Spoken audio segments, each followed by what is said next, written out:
ওয়ালাইকুম ভিউয়ার্স, কেমন আছেন? আশা করছি অনেক ভালো আছেন। তো নতুন একটি ভিডিও নিয়ে হাজির হলাম প্রতিদিনের মতোই। এই যে আমার সামনে দেখতে পাচ্ছেন এই ফ্যানটি, এটা হচ্ছে চার্জার ফ্যান। তো যাদের রিচার্জেবল ফ্যানগুলো দরকার তারা কিন্তু আমাদের কাছে নিতে পারেন। এটা হচ্ছে 14 ইঞ্চি সেফ কোম্পানি, অর্থাৎ ওয়ালটন কোম্পানির সেফ নামে এই ফ্যানটি। এটা হচ্ছে সেফ কোম্পানির। তো এটা 5টি পাখা এবং এটা অনেক বড়। এটার চার্জ কিন্তু অনায়াসে 7 থেকে 8 ঘন্টা চলে যাবে। এটা ফুল স্পিডে আপনারা কিন্তু ব্যাকআপ পাচ্ছেন 3.5 থেকে 4 ঘন্টা।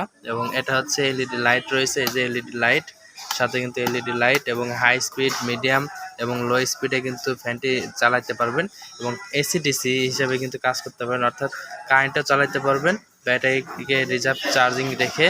এবং এটা রানিং অবস্থায় কিন্তু আপনারা লাইট ফ্যান দুটোই চালাতে পারবেন। এই যে ফ্যানটি চালু হয়ে গেল, হাই স্পিডে এখন ফ্যানটি চলতেছে না, যেহেতু আমি এটা লোয়ে দিছি। তো এখন হচ্ছে হাই স্পিডে দিলাম, তো হাই স্পিডে ফ্যানটি চলছে। তো যাদের ভালো লাগে তারা অবশ্যই কিনে